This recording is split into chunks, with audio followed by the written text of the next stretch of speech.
Illini basketball has been all about offense the last few years, but this year, can it be different? Can we work on defense a little bit? Let's talk about it.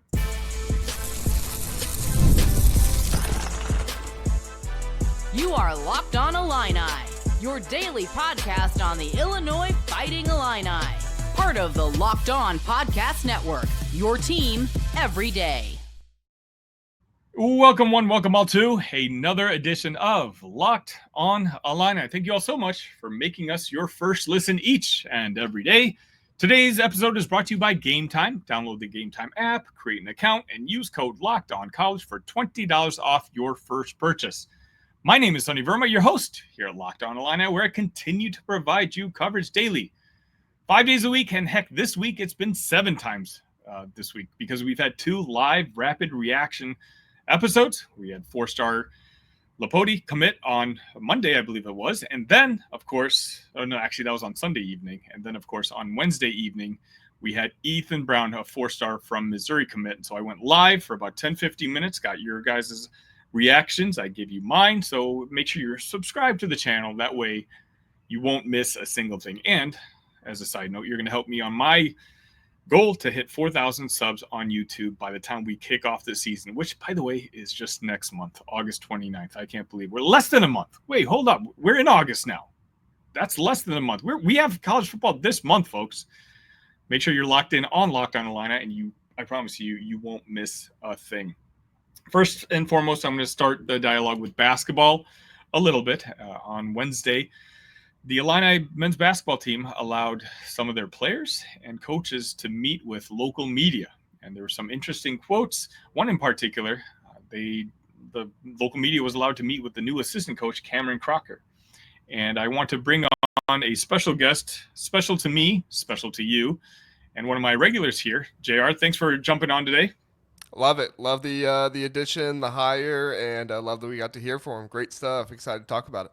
Yeah, special shout out to it was Jeremy Warner's video that I ended up watching. It's about 15 minutes long. You kind of get to know Camryn and his personality. And he talked a lot about how excited he was when it comes to putting together this defense. Now, some of you may or may not know, but Camryn is going to be in charge of the defense this year. The last couple of years, it's been Zach Hammer. I think it's fair to say that a lot of the Illini fan base isn't very satisfied with Hammer's results ultimately. And so Brad Underwood has decided to make a change on that front. Now, Zach is still on the staff, but Zach, I think now is going to focus more on the player development side and this new hire of Camryn Crocker, who, obviously is going to be new. They just hired him from the West Coast. He's going to be in charge of the defensive aspect of this basketball team now. And he had some interesting words to say where he thinks the team is really listening and he's excited about the opportunity. Now, JR, you cover the Big Ten Conference almost every day. And so it's, in particular with the basketball, it's not news to you to say that, like, Illinois, for the most part, the last couple of years has been known for their offense. Very efficient. 2 years ago, they were the most efficient basketball team for the majority of the season on the offensive side. On the defensive side, not so much. So when you hear the new assistant coach come in and say, hey, we're going to put a new focus on the defense, what's your initial reaction? I love it. This Illinois defense has just not been up to par the last couple of years. Low turnover rates for the offenses that they face, and it seems like every single team that they face shoots the 3 ball better than they do on average for the season, and it just happens to Illinois. So there's obviously something that's not going right with this defense, whether that's the coaching, whether that's Brad Underwood, whatever it might be. There's something that's not going right, and obviously Brad Underwood is not going to fire himself, so the next best thing is to bring somebody else in to start running this type of stuff. I don't remember if was it Crocker or Cracker you said? Crocker. Yeah. Okay. I don't remember if Crocker had like a certain defensive assistant title or something like that, but it's obvious with his experience at Colgate Stanford and what Colgate has been these past few years. Very aggressive defense, a lot of trapping. They've even gone to full court press and stuff. I mean, it's a high risk, high reward type of defense that we've seen from Colgate, and more often than not, it has rewarded them. And so for Illinois, you combine that really efficient offense that they've had recently with a defense that is high risk and high reward. If you get that reward, you're going to make Illinois an even more difficult team than they ever were before, assuming Crocker is able to come in and get that type of production out of his players. Yeah, I think one of my favorite parts of that interview that I watched was, someone asked him how he was approached. And Camryn said that Brad had made an effort to not hire within his circle for this extra assistant coach spot, which to me is exactly what I wanted to hear. For the last couple of years, the defense was simply not working, and hiring a guy in-house for me would kind of just be, you're just rehashing the same thing over and over again. So the fact that Brad was so open to bringing in a guy with a new pair of eyes, he doesn't have certain biases towards the player that were on the roster last year. I think that was a really smart and a responsible thing to do in the long run. I think it's one of those situations where Brad's essentially signed a lifetime contract now with Illinois, so he has that the comfort and the flexibility to not feel any extra added pressure that hey, I need to get this right away. He can be patient. And if he really likes Camryn, and supposedly the circles are telling me that Camryn is a rising star in the coaching ranks, I think that's why he wanted to bring Camryn in-house. And more importantly, he just recognized, hey, the defense is not working. Let's get a brand new, fresh set of eyes to try to fix it. Well, yeah, certainly, and this is what the defense needs to change into, and it's applause for Brad for recognizing that this is not the Big Ten offenses that we've seen in the past, right? We've seen certain teams kind of develop their offenses a little bit more, but now you have Wisconsin doing what they're doing. Ohio State has shooters on their team. That's one of the big things with John Mobley and some of those guys. Obviously, Purdue, they have shooters. They have a fantastic ball handler in Braden Smith. Omar Mayer is going to develop that even more with that team. I mean, I could go on and on and on. That's just a few examples, but the Big Ten is not what it used to be. It's not, throw the ball down low, get it to your big guy and let him operate down there and hope for some offensive rebounds when you check up a three type of stuff. It is much more developed. It's much more athletic than what it has been in the past. And that's honestly the way college basketball is overall. So for me, that's always the concern, right? Is you change the defense too much in the Big Ten, it doesn't work, but it can work better in all of college basketball, and that's been some of the issues that Brad has had.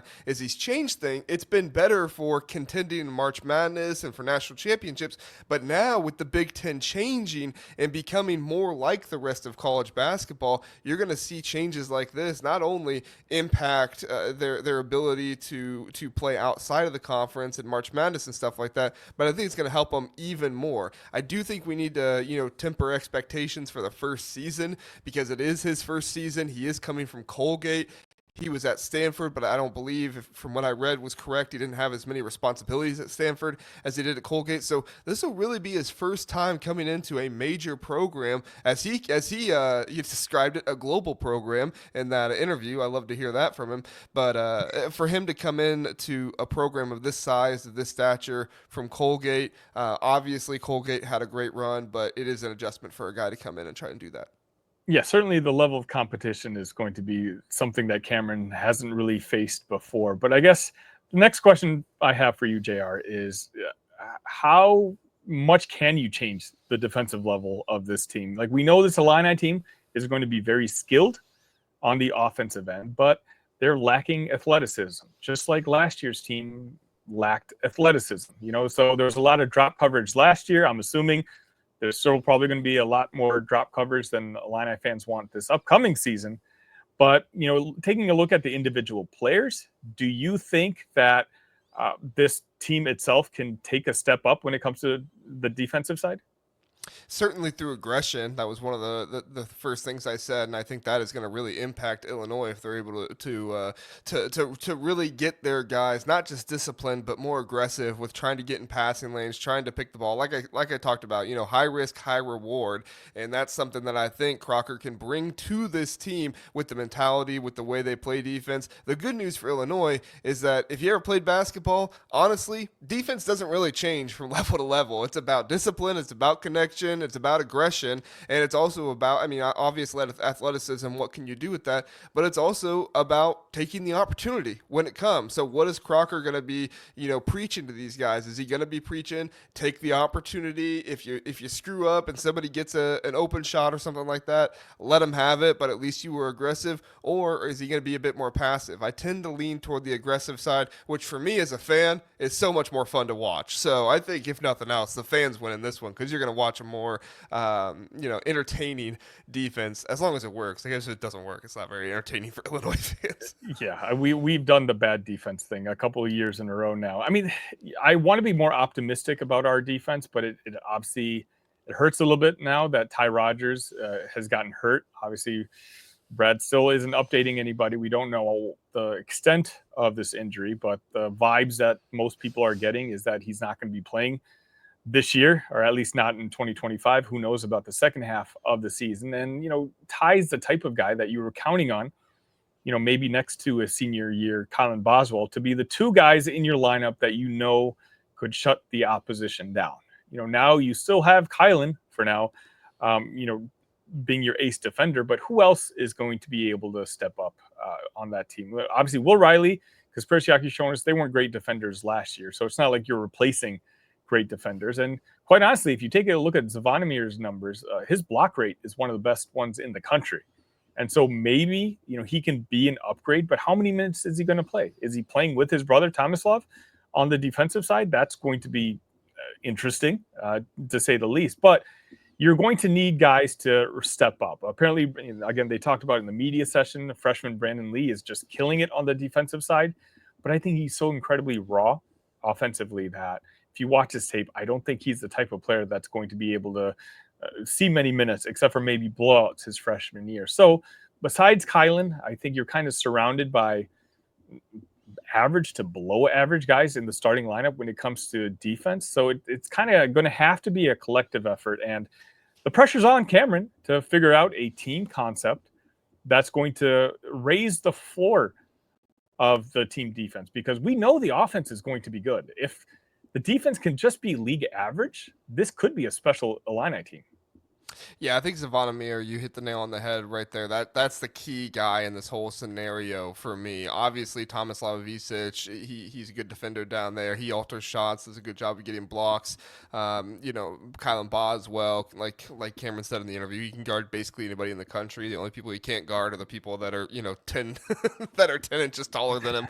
But pretty much anybody else in the country he can guard because he's that kind of type of player. Zavonimir, he has a high block rate. He gets a lot of blocks. But the thing that I noticed from him, watching him at Arkansas and then confirming it when I watched a little bit more tape of them this offseason, is that he doesn't do a great job of altering shots if he doesn't get the block. He's kind of all or nothing a little bit, which is a good starting point. Honestly, you can teach for guys to be able to alter shots, but it will probably bring down his block rate because they will probably teach him, hey, not everything has to be a block. You can still alter the shot with your length, with your shot blocking ability. Even if you don't get the block, you're going to trust that Tomislav or Merkovich or whoever it is there on the other side of the basket to be able to get that rebound. And then Andrei Stojakovic, I think he's kind of a sleeper a little bit in this defensive scenario. He has versatility. He has length to be able to guard on the perimeter. I don't think you're going to be sticking him down low on anybody anytime soon, or at least that's not going to be the goal. But I do think on the perimeter, he's going to be a guy that can switch for you a lot, do a lot of different things. And if Crocker can get Stojakovic to really be not Kylan Boswell level of defender, but a reliable defender, that's going to be huge for this team on the perimeter. Yeah, and it's going to be important, not just this year. Hopefully you see some sort of improvement on the defensive side, but I think the other key is going to be, what kind of recruits they get moving forward. And, in the transfer portal, we know Brad loves to use the transfer portal.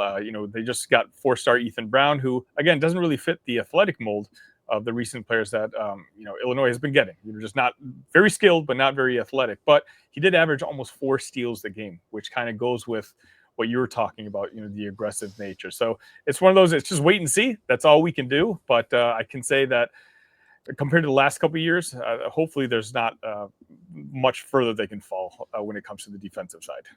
Yeah, I don't think they will, and I think that Crocker obviously great job at Colgate. He's, if nothing else, he's going to bring discipline, guys who are connected, working together, and that's going to be a major boost for this defense, in my opinion. More with JR right after this.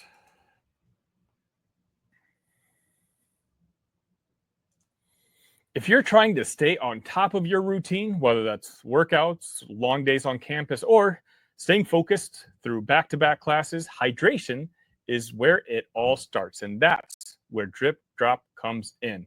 Drip Drop is a doctor-developed and scientifically proven for fast hydration. It uses the perfect balance of sodium, electrolytes, and glucose to help your body absorb fluids quickly, delivering 3 times the electrolytes and half the sugar of a leading sports drink. I always keep a few pockets in my backpack. It saved me more than once from that midday crash. Right now, Drip Drop is offering Locked On listeners 20% off your first order. Just head to DripDrop.com and use promo code LOCKEDONCollege. That's DripDrop.com, code LOCKEDONCollege for 20% off. Stock up now before the heat hits hard.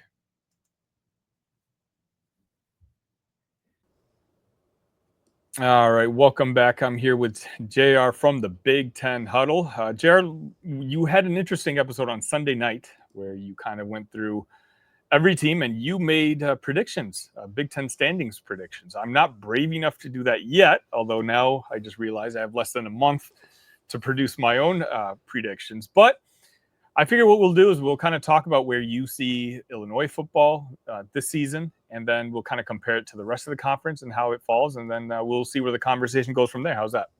Let's do it. Okay, so Illinois, let's just start there. Again, what do you see as their record, maybe their conference record, and where do they fall in the Big Ten Conference? Yeah, so right now I have them at 10-2, 7-2 in the conference, 4th place. I would imagine they would make the playoffs in that scenario. However, I haven't done playoff predictions or anything like that yet, so I would need to go through some of that stuff a little bit more. But yeah, I really like the Illini this season. I don't think it's been any secret on our channel or any secret anyplace else, right in Illini or anywhere else where I do work for that. So I have them beating Duke. I do think that's going to be a closer game, but I think that Illinois is going to pull that one out. I just think Brett Bielema, Luke Altmaier, like these guys are going to get into a close game, and all the respect out there for this Duke team that I think some people are projecting could be top 5 in the ACC, but I just think this Illinois team is going to be too much. They're going to have too much momentum. And then I have them beating Indiana. I wrote an article on this game, and I went position by position the entire thing, and I just said, look, I said Indiana was great last year at blowing teams out, and there were a couple games late into it where they kind of pulled ahead, but for the most part, they blew teams out.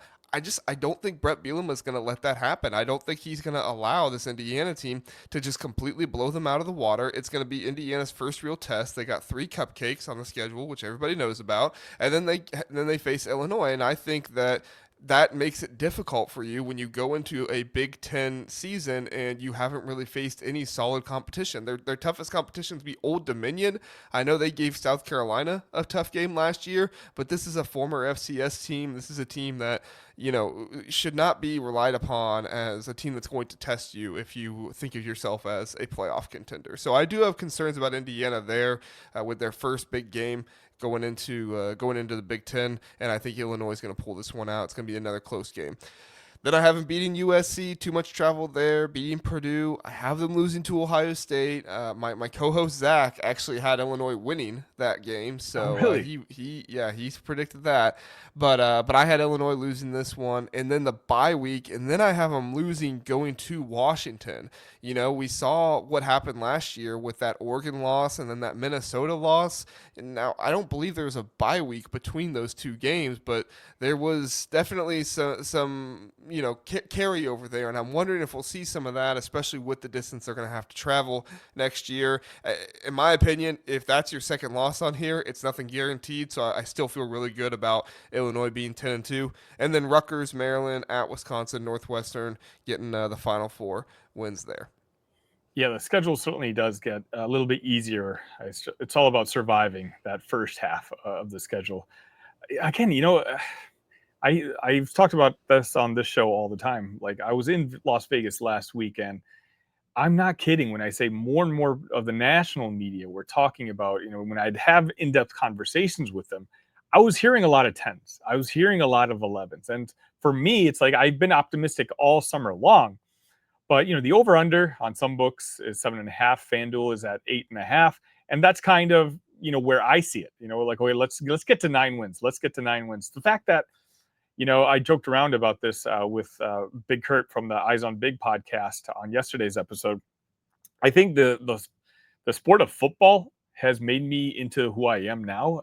When it comes to off-season champions, the Chicago Bears continue to be off-season champions, but once the actual season starts, they seem to falter. And with Illinois, they never come into a season with very high aspirations. And when they did, maybe 2 seasons ago, they had won 8-5, and then you had relatively high expectations for that team, and they faltered a bit, and finished 5-7. And so I know Brett Bielema always talks about letting go of the past and just focusing on what he does today and moving forward. And I just think maybe I'm a little later to adopting that. Maybe it's just one of those things where I've got to. Brett may prove me wrong this year. Again, I haven't made my official predictions yet, but the 2 losses that you have marked, Ohio State and Washington, those are 2 of the losses that I have in my head as well. I do think I'm probably going to add at least one more. Whether that, I think that USC team is going to be very talented. That Indiana game, everyone is going to have circled. But so at 10-2, you said that finishes 4th in the Big Ten Conference. Is that right? Yeah, as long as Indiana goes 9-3 and Michigan, I have 9-3 right under them as well.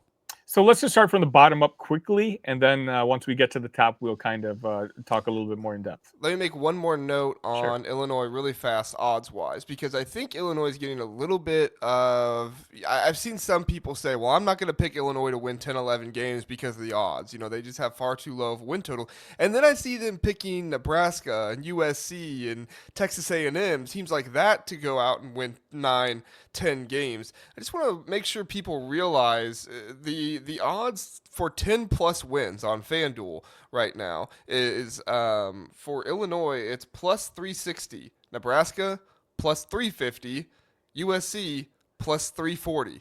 So Wow. Texas A&M plus 310. So if there's people out there saying, well, I don't know if Illinois can get to 9-10 wins, and it's the same thing, not the same thing, not the same odds, but it's the same thing in the odds where they're close at plus, I believe it's 160. I'm double checking right now. Yeah, plus 160 for Illinois, plus 150 for Nebraska, plus 140 for USC. So that's my comeback every time people talk about the odds. It's like, well, the odds don't love Illinois. It's like, well, the odds think the same thing about Nebraska and USC, and those teams haven't done it.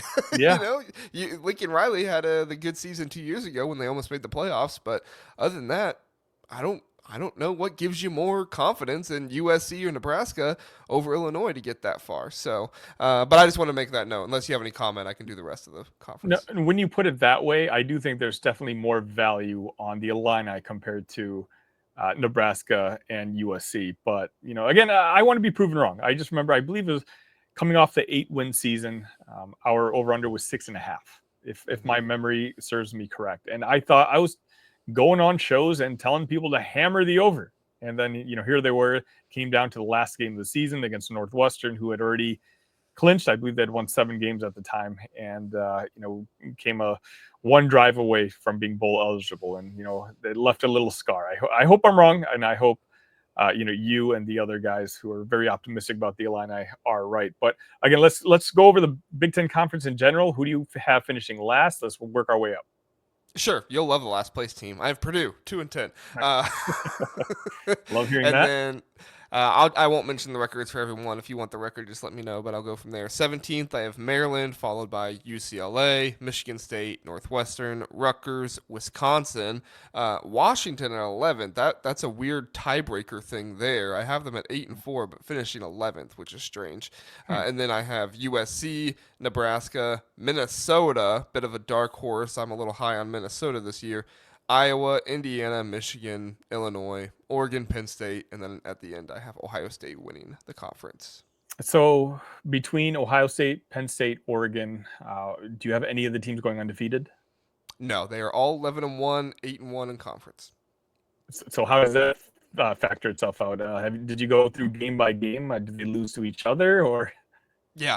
So I went game by game. I had Oregon losing to Penn State. Oregon travels to Penn State, and I think Penn State has the best trenches other than Oregon in the Big Ten. And some of it they just need to prove. Oregon's guys are just a little bit more proven. So I think at home, Penn State's going to have that opportunity, and they're going to excel in it and take down Oregon in that one. And then I have Penn State losing to Ohio State in that game. And then listen, Sonny, it hurts me. I don't like it, but I said it on the show. I'm not going to pick Ohio State to beat Michigan until it happens. They got to do it before I pick them to do it again. Now, I will say they should beat Michigan. I will say that. They should beat Michigan, just like last year. They should beat Michigan, but they did not, so I will not look like a fool. Ohio State will not make me look like a fool in that game again. So Ohio State, you can lose that game, but if you do, just go win the national championship, and everything will be fine. Yeah, no pressure to Ryan Day. All right. So are you expecting 4 teams in the Big Ten Conference to make the playoff again, or do you think you might be able to sneak in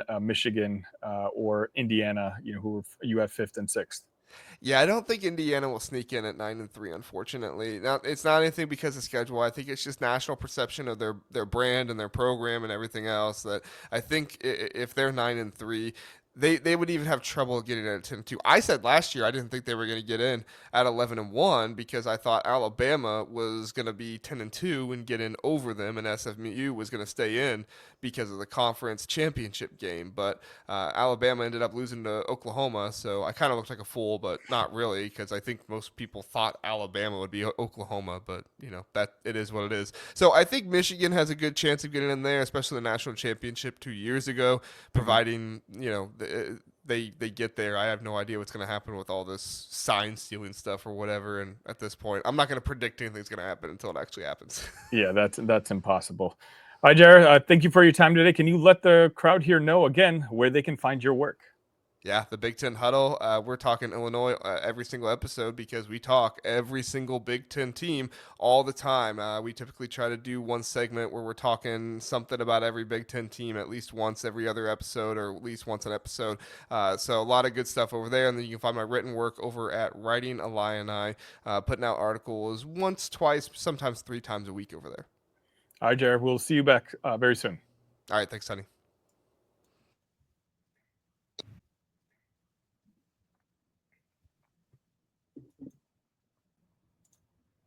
Have you ever decided at the last minute to head to a ball game with friends or family? Maybe it's game day and suddenly you realize you want to be in the stands. That's exactly where Gametime comes in. It's the easiest way to grab last minute tickets without the stress. With the money you save on tickets, you can splurge on food, drinks, merch, or even invite a bigger group to come with you. Gametime makes it possible. Gametime makes buying tickets fast and simple. Prices on the app actually drop the closer you get to the first pitch, and they've got incredible last-minute deals, clear seat views, and a lowest price guarantee that takes the worry out of buying. My favorite part is you log into the app. I've done it with several Cubs games already this year. You can log into the app, pick a seat, and know exactly where you're sitting. They'll give you a full view. It's fantastic. Take the guesswork out of buying tickets with Gametime. Download the Gametime app, create an account, and use code LOCKEDONCollege for $20 off your first purchase. Terms apply. Again, create an account, redeem code LOCKEDONCOLLEGE for $20 off. Download the Gametime app today. Last minute tickets, lowest price guaranteed.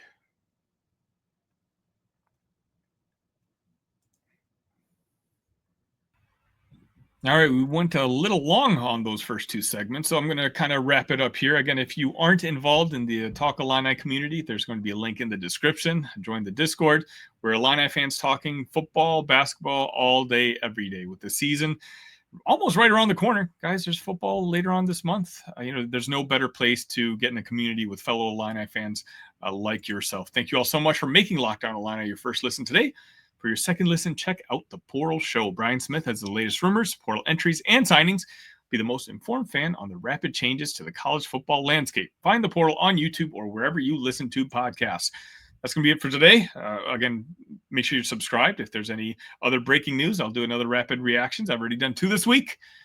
after not doing any all summer long. But as long as I continue to get your guys' support, again, on your way out, make sure you hit that like button and make sure you're subscribed to the channel. I'll be doing those rapid reactions. Until next time, ILL. Love you guys.